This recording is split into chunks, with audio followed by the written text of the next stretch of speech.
fin de semana y la semana pasada pasaron muchas cosas vinculadas a audios que se fueron conociendo de manera pública sobre Diego Spagnuolo, que es el exdirector de Andis. Y la idea de hoy con Santi Marino tiene que ver con charlar sobre este acontecimiento mediático que implican también estas denuncias de corrupción en la Agencia de Discapacidad. Ya estamos en comunicación con Santi Marino, me parece. ¿Cómo estás, Santi? Hola, May, ¿cómo va? ¿Todo bien? ¿Me escuchás? Yo te escucho perfecto. ¿Vos me escuchás bien? Fuerte y claro. Espectacular, buenísimo. Bueno, ya ponía ahí un poco en autos la cuestión de la que vamos a estar charlando hoy sobre estos audios que se conocieron la semana pasada de Diego Spagnuolo, que es este ex director de Andis denunciado por corrupción en la Agencia de Discapacidad. Sí, efectivamente, escuchaba tu introducción y hace mucho sentido por dos cuestiones. En primer lugar, porque esto lo decidimos hoy a la mañana. Tenía armada la columna con otro tema que tampoco tiene tantos días de antigüedad. Pero viste cómo es, ¿no? Claro. Pero todo lo multiplicado por Argentina da igual a Argentina, y Argentina es un país en el que se avanza en por dos, como en los audios de WhatsApp, ¿no? Haciendo todo evoluciona a esa velocidad. Tenía relación, el tema que tenía preparado, tenía relación con el de la semana pasada, que era el sector audiovisual, el cine, y también el gobierno, porque íbamos a hablar de Homo Argentum y de los debates que se abrieron en torno a ello. Pero la verdad es que a veces la agenda se te impone, porque no solo porque pasan demasiadas cosas en poco tiempo en nuestro país, sino porque uno de los aspectos que tiene el gobierno de Javier Milei, que nosotros habíamos caracterizado con Agustín casi en el inicio, planteando que iba a ser un gobierno que tenía conflicto con los periodistas, pero no con los medios, y que no iba a tener a las políticas de comunicación como su tema central. Sin embargo, sí tiene una relación muy potente con los medios, y casi nada de lo que pasa en el gobierno de Milei pasa por fuera de los medios de comunicación o de su relación de amor-odio. Y digo medios de comunicación en el sentido más amplio del tema, casi como haciendo doble clic, planteando que por medios de comunicación podemos entender a los agentes corporativos de información, como los hemos clasificado durante tantísimos años aquí en Fuerte al Medio, pero también los dispositivos comunicacionales que, fruto de la evolución tecnológica, implican una relación directa de tú a tú entre el emisor y la masa. Todo lo que Milei hace en Twitter, y a veces lo analizamos. De hecho, estudiaba unos indicadores de estos días y mostraban que el sábado fue el día que menos usó Twitter el presidente desde que asumió. Gran indicador del estado de situación, ¿no? Un ñato que usa entre 6 y 8 horas por día reloj esa plataforma. Pero también las redes sociodigitales como WhatsApp, que son una parte central de la discusión política, de la forma de interactuar con las otras personas, de rosquear, de hacer política, y en este caso de instalar un formato, una pieza comunicativa como son los audios, que se instalaron efectivamente, como vos bien decías, como un hecho mediático. Y aquí está la primera idea fuerte de la entrega de hoy, es que nosotros vamos a analizar esto que está pasando. Sé que te vas a reír, pero voy a decir esto, con perdón del uso del gerundio, esto que está pasando porque efectivamente, mientras hablamos, suceden cosas. Hoy a la mañana sucedieron cosas, durante todo el fin de semana, pero también van a seguir sucediendo en los días posteriores, cuando imputen finalmente a alguno de los mencionados, cuando detengan a alguien. Recordemos que todavía, si bien la causa judicial avanza velozmente, no hay nadie detenido. Esto está pasando literalmente, con uso del gerundio atinado y pertinente. Lo vamos a pensar como un hecho mediático, no como un hecho político, porque por un lado carecemos de formación para analizarla como un hecho político, y por otro lado nuestro foco de interés está puesto en qué pasa en, por, alrededor y con los medios de comunicación, porque es una de las aristas posibles para analizar esta noticia muy significativa, que es la denuncia de un aparente acto de corrupción que se sostiene a partir de una conversación entre un hoy exfuncionario del gobierno y alguien desconocido que lo grabó o lo puso a circular, y que menciona en chastra, mancha, a el binomio presidencial, por decirlo polémicamente, que son los hermanos Milei, en particular a Karina Milei, secretaria general de la presidencia. Sí. Y hay una forma de aproximarse que tiene que ver con piezas sonoras, con audios, pero también con lo que hicieron los medios con ello, y eso es lo que nos interesa y nos enfocaremos. Exactamente, ahí me parece primero clave esto del formato del audio WhatsApp como, una forma de difundir una posible denuncia por corrupción, ¿no? Es interesante también pensar de ese modo porque quizás antes aparecían conversaciones telefónicas, ¿no? Cuando todavía no había WhatsApp o el WhatsApp todavía no era tan masivo, y entonces el tema era, ¿cómo se grabó esa conversación telefónica? Hoy eso está allanado. Quizás la pregunta es, ¿cómo llegan esos audios a los medios de comunicación? Que es otra pregunta y la mirada está en otro lado. Y quizás ahí sí lo primero que está bueno remarcar es que los audios fueron presentados por primera vez, corregime si lo digo mal, en Carnaval Stream, o sea, en un canal de stream, que eso también es novedoso. Exactamente, no lo decís mal para nada.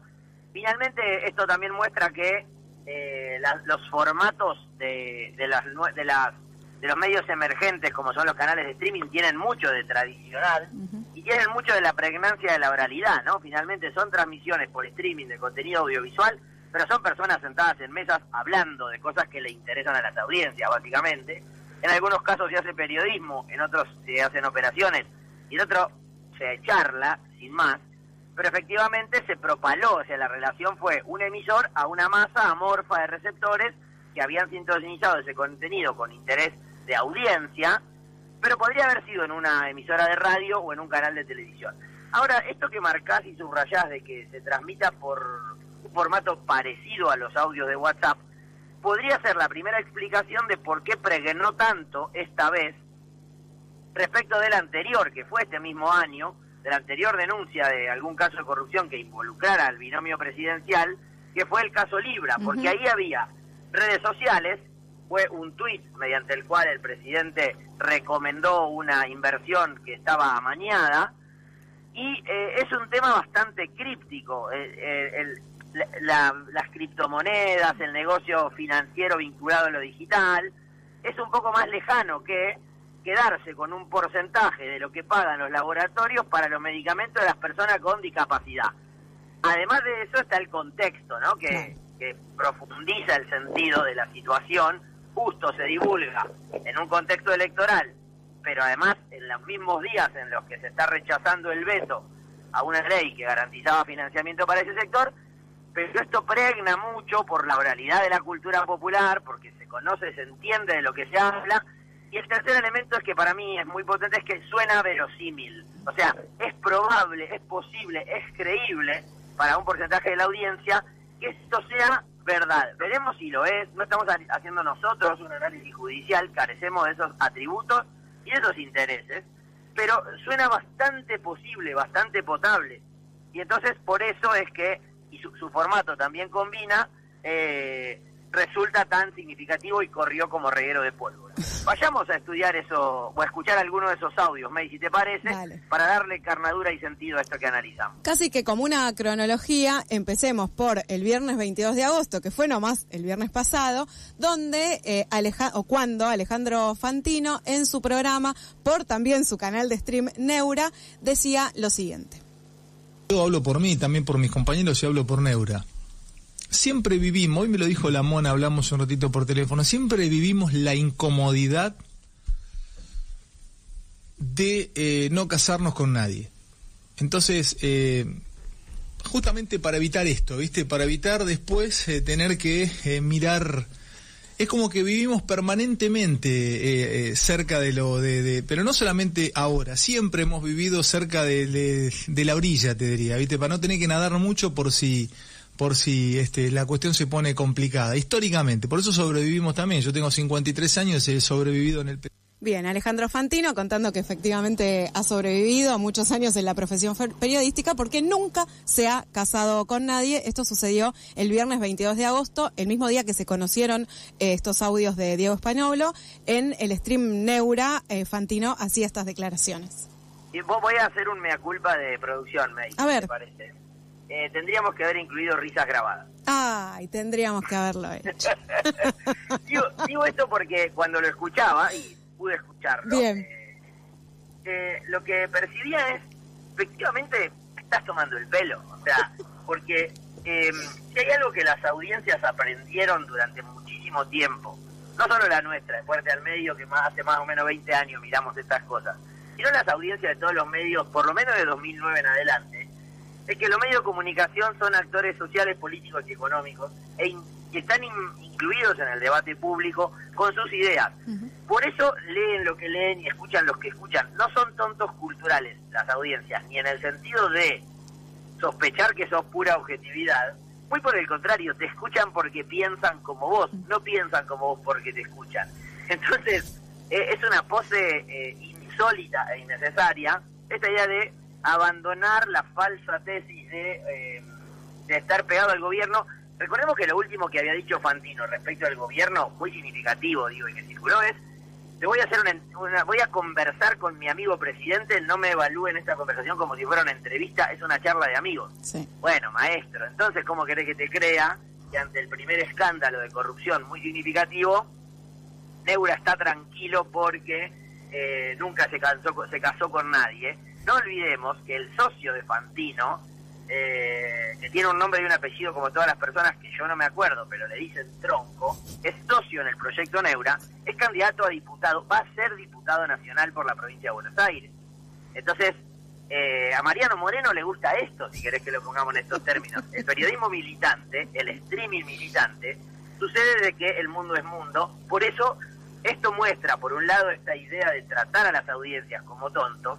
Por otro lado, lo que suele aparecer, y va quedando claro, y te parece que escuchamos el siguiente audio, de soltar la manito cuando el barco empieza a hundirse, ¿no? Claro, eso es cierto, o sea, de a poquito se van desprendiendo. Hubo como durante el fin de semana sobre todo, ¿no? Ahí iban apareciendo diferentes periodistas de distintos medios de comunicación, donde, bueno, empezaban a hacer foco un poco, qué onda los audios, son veraces, no son veraces, qué onda la hermana del presidente, sabía, no sabía. Bueno, empezaron por lo menos a hacerse preguntas de mínima. Lo que vamos a escuchar ahora es a Luis Miguel Majul, como le gusta decir a mi compañero Santi Marino. Esto sucedió ayer a la noche, cuando Majul abría su programa en La Nación Más. Milei dice estar muy tranquilo y asegura que está tranquilo porque las supuestas denuncias contenidas en el audio con la voz de Spagnuolo, es la voz de Spagnuolo, dice él, no lo salpican ni a él ni a su hermana. Es lo que dice Milei. Pero también admite que todavía no sabe el impacto que va a tener lo que considera, abro comillas, ¿no?, una operación sucia de alto nivel profesional. El presidente acepta que ahora mismo no puede medir el daño ni en la campaña electoral del 7 o en octubre, ni en el gobierno, ni en la gestión del gobierno. Pero Luis Miguel Majul abriendo su programa ayer La Cornisa en La Nación Más, dando algunos datos que me parecen sorprendentes. Primero, es la voz de Spagnuolo, dice, ¿no? O sea, no es que los audios son chamullos, no, es la voz de Spagnuolo. Y lo segundo que me parece muy interesante tiene que ver básicamente con esto de decir, bueno, a mí no me pega.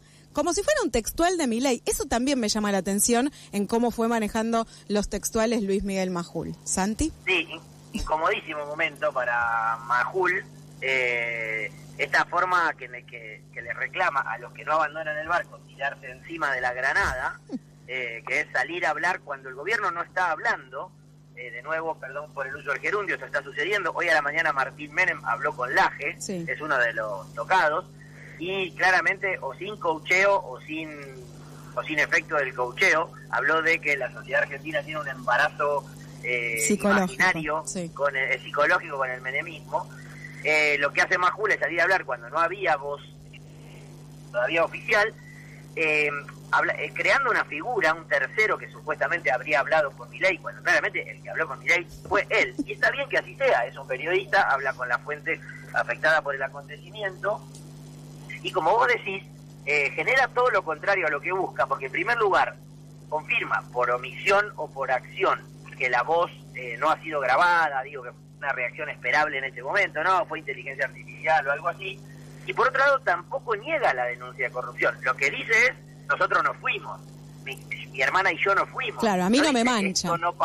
A mí no me mancha, no dice esto no pasó, que es algo que se había podido interpretar durante estos días por omisión cuando se contrasta la reacción de Karina Milei, que es decir, nada al respecto, ni siquiera en un acto de campaña en el que estuvo el fin de semana y habló, respecto de la intensísima reacción que tuvo frente a Pamela David, que la había acusado, aparentemente con errores, de ostentar un reloj de $35.000.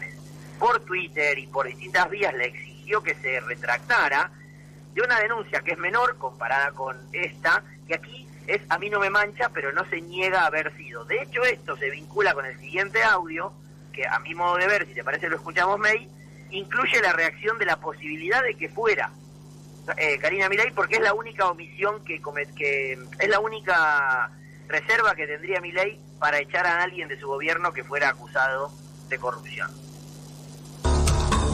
Y además yo ya demostré que no dudo ni dudaré en echar a cualquiera que pudiera estar en algo raro. Y sin importar el rango, Pero dije a cualquiera, con una única excepción. ¿Qué excepción? Se le preguntó. Mi hermana Karina. Bien, este era Luis Miguel Majul en su programa La Cornisa ayer. Solo pongo un contexto chiquitito. Mientras Majul decía esto, tenía el textual escrito en una pantalla encomillado, ¿no?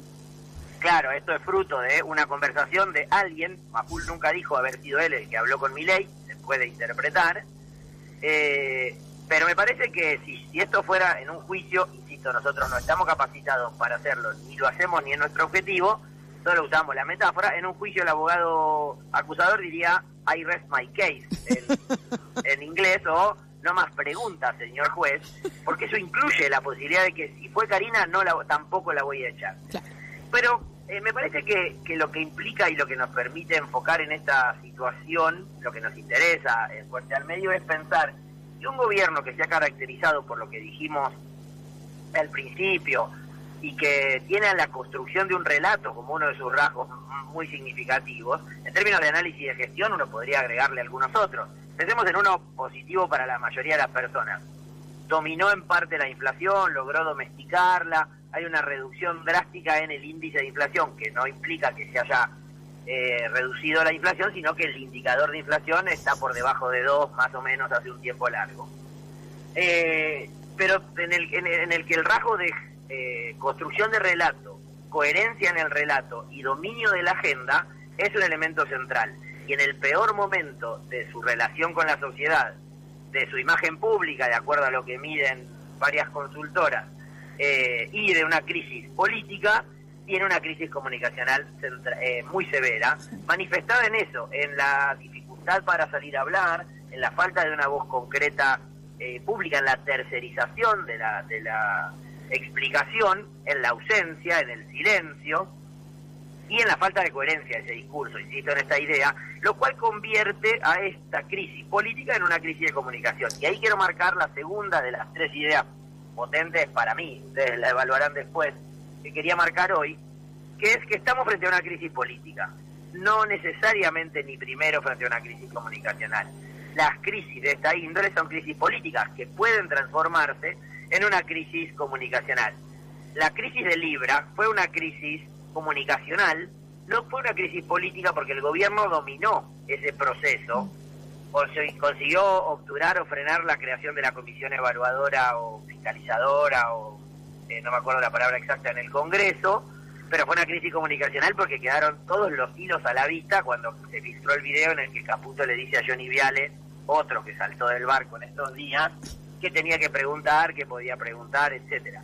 Acá estamos frente a una crisis política porque el gobierno ha centralizado la toma de decisiones y la fuerza en el binomio presidencial, que tercerizó algunas cuestiones en los primos Menem y son los afectados en este discurso. Y frente a ese escenario de crisis política, asoma esta crisis comunicacional que convierte esto en un acontecimiento mediático, que es el tercer elemento con el que quiero plantear y cerrar la columna. Pero antes nos queda un audio más para escuchar que muestra de qué hablamos cuando hablamos de acontecimiento mediático. ¿Te parece, May? Sí, claro. Escuchemos ahora a Manu Jove, ayer a la noche en Blender, también en otro canal de stream, en este caso junto a Tomás Rebord y Sofía Caram, que son las otras personas que se escuchan en el audio.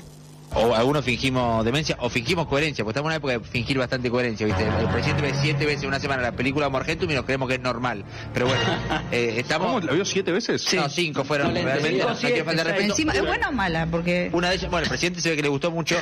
Una de ellas la vio pues, con diputados, un evento en el que, bueno, hay testimonios. Después de la orquesta de Star Wars. Fue la semana anterior. Con Gabinete la vio parándola para analizarla. Claro. La discutieron. Acá, claro, como acá hay que... Pero igual tengo que decir que la de Batman, El Caballero de la Noche, la vi varias veces. Pero llegaste a 5 en una semana. Bueno, es el Es el nuevo hiperfoco del presidente, chicos. El nuevo hiperfoco. Ahí va. Me gusta que el presidente recuperó el cine debate en algún punto, ¿no? Sí, por eso íbamos a hablar del cine debate y la forma de ese debate en la columna. Lo haremos la semana que viene, Dale. si es posible o no.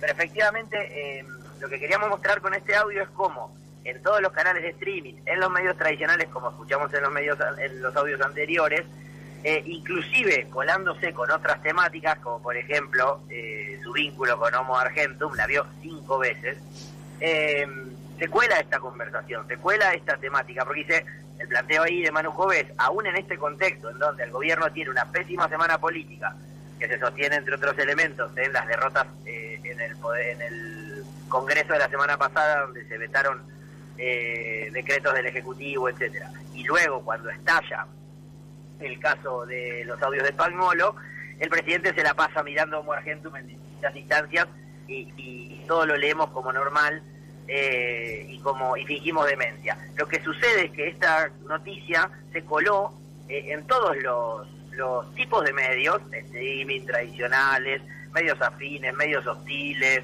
medios militantes que empiezan a mostrar otra cara aparentemente, y se convierte en un hecho mediático. Un hecho mediático es un acontecimiento natural o provocado que adquiere mucha notoriedad y difusión a través de los medios o por propia atención, porque acapara propia atención. Los audios de WhatsApp, por ejemplo, pueden ser compartidos por WhatsApp. Che, mirá lo que está pasando. Seguramente algunas personas lo recibieron por WhatsApp.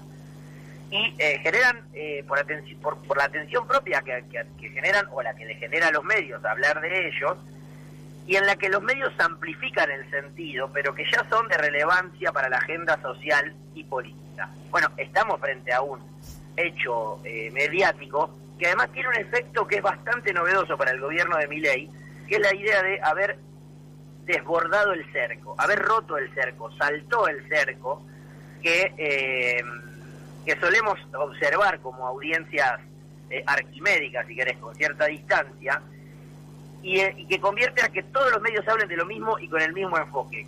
Voy a tratar de explicar esto, May, para cerrar. Dale. Hay temas que han saltado el cerco, Libra es uno de ellos, pero lo que hicieron fue instalarse en la agenda y habilitar a cada medio, de acuerdo a su línea editorial, aproximarse a esa temática sosteniendo la línea afín u hostil al gobierno que venía trayendo de antemano. Acá lo que sucede es que, salvo Luis Miguel Majul, tirándose arriba de la granada, todos le están dando el mismo enfoque, que es, insisto, sin juzgar y garantizar cómo se va a terminar de resolver el caso judicial. Lo que tenemos acá es verosímil, y si es verosímil la audiencia lo puede creer verdadero, entonces ya no hay posibilidad de defender tanto de si Spagnolo se lo acercó Villarruel o Espert al presidente Milei, o de si los mancha o no. Ni siquiera el propio discurso oficial puede negar la verosimilitud de este acontecimiento. Estamos discutiendo hasta dónde salpica y quiénes quedan manchados. Sí, me parece súper interesante, Santi, el análisis. Sumo esto que decías al principio también, ¿no? Como esta cuestión de redes sociales y cómo, voy a hablar en términos metafóricos, este ejército oficial, digamos, ¿no? Que tiene el gobierno en redes sociales. Bueno, durante este fin de semana, por lo menos, no tuvo un relato, ¿no? Aunado. Digamos, cosa distinta pasó quizás en el caso Libra, en este caso no fue así, y también fue una de las cuestiones de, che, ¿dónde están? ¿Qué pasó? No, porque lo que faltó fue una voz oficial, May, ¿no? Claro. Fíjate que estamos hablando de que estamos en el medio de la campaña, y salir a hablar en ocasiones es ocupar el vacío. Cuando vos no ocupás el vacío lo ocupan otros. Claro. Incluso tus afines, haciendo lo que pueden con lo que tienen, o los otros, que es un problemón para quien quiere controlar el discurso. Eso es un problema en cualquier crisis comunicacional, diría Mario Riorda, especialista en estos temas, y es un problema muy novedoso para un gobierno como este que ha intentado controlar el discurso todo el tiempo. Claro.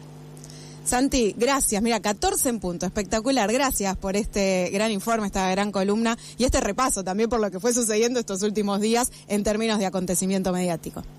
No, gracias a ustedes, gracias May por la producción en los audios y bueno, nos vemos o nos escuchamos como audios la semana que viene. Buenísimo.